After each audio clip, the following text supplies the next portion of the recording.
Sugulagang adlaw ang nabibilin para mapagsugat, pagsauro, ang Pasko, ang pagkatao, ang aton manulubos.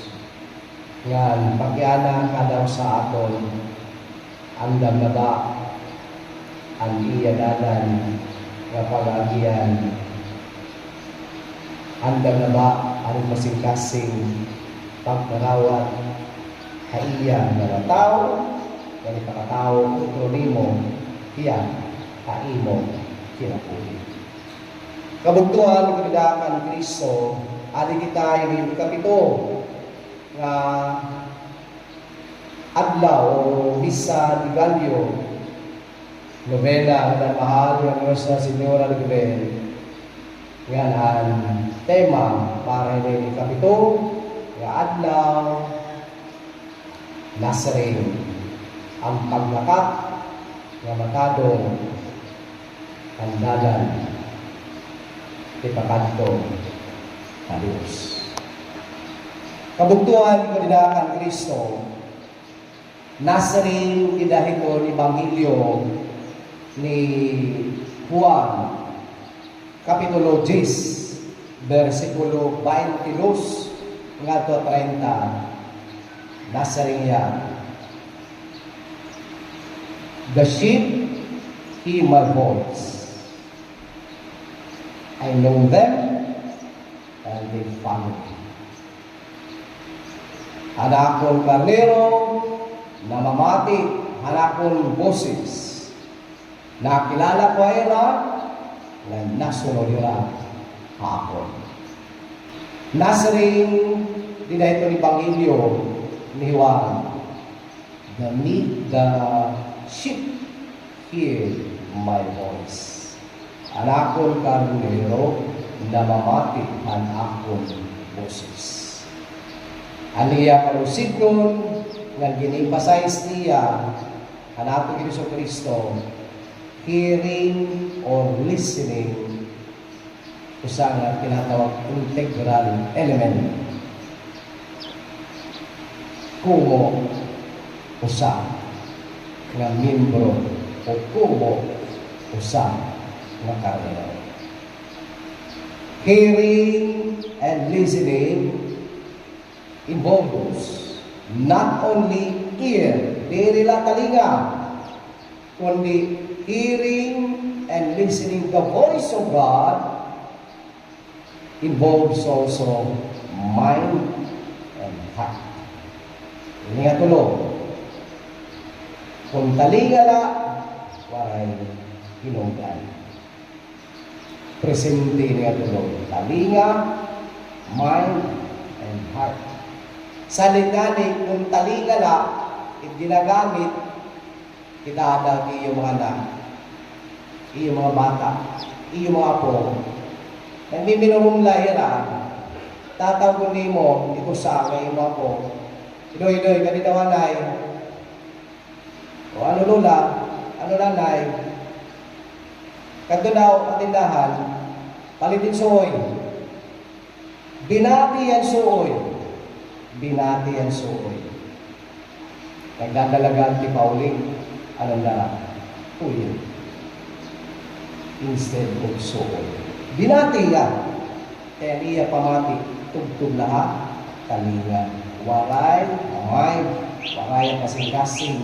Salit amin ito, iba, darahong nonit, iba, alam na ito mga kalagsan. Sunod na, usang talinga, gawas nga niya kanuyo. Waray, sa rin paman, gagita, ano na muna kasing-kasing. Karusin yun, kabuktuang nilakang Kristo, listening through the ear, gingklaro ni mo kung ano mo nila.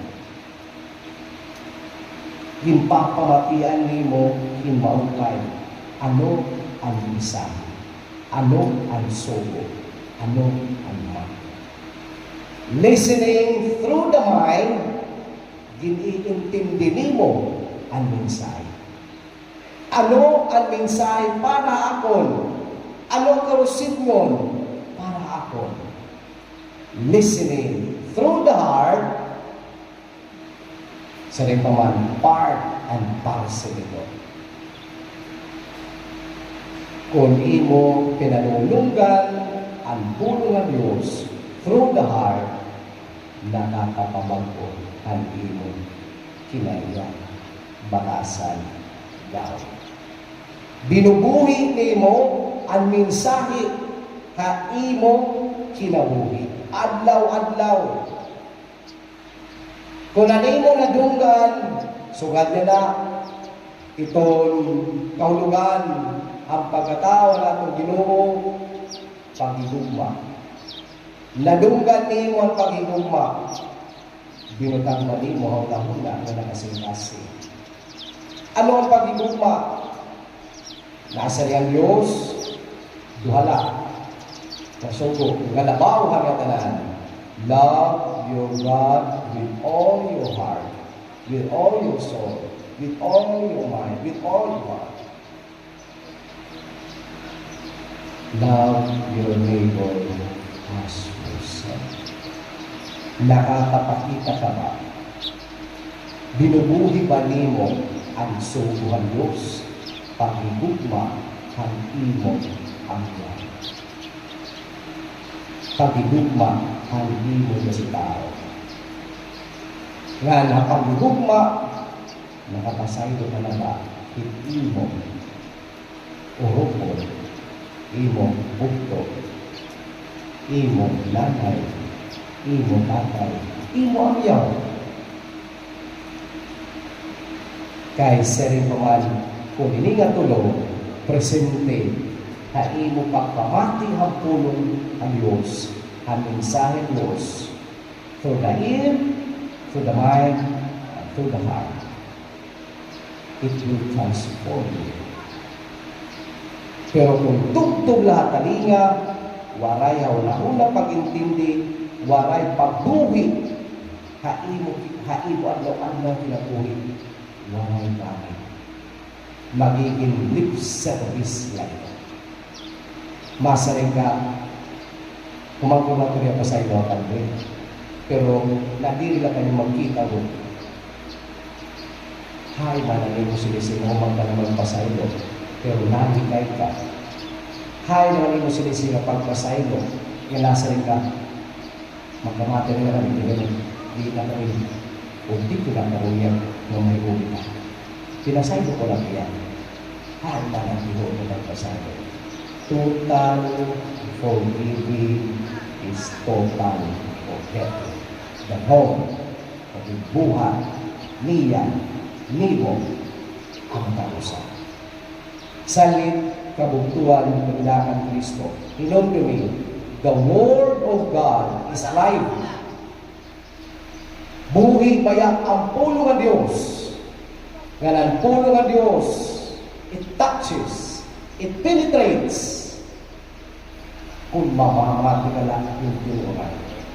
Kung ibubutang nimo, hawla-hula na nakasing-kasing, yung bubuhigon nimo, sa inyo na kung ano ang naman. Inigaton sa ripaman, itibahaton, nagkukumplito, itsiyang kaadlaw. Di isang pauran, basta makumplito ko. Pero pag-ianan, ano mo dito ngayon mo pag-kumplito siya? Kinasing-kasing na ito. O humanit siyang kadlaw, masay ka. Ay, salamat, tapos na. Taphaw na. Ano ni mo mga intensyon? Anong mensahe? Suludan siyang kadlaw, anong ang mensahe ay ng Diyos? Nga angay ni mo buhaton, di nila para ni mo kalagulingon, kundi para nila tanan. Kaupayan niya tanan. Ano ni mo nadunggan? Nga nakaigong, tapos, kaimo, kagulingon.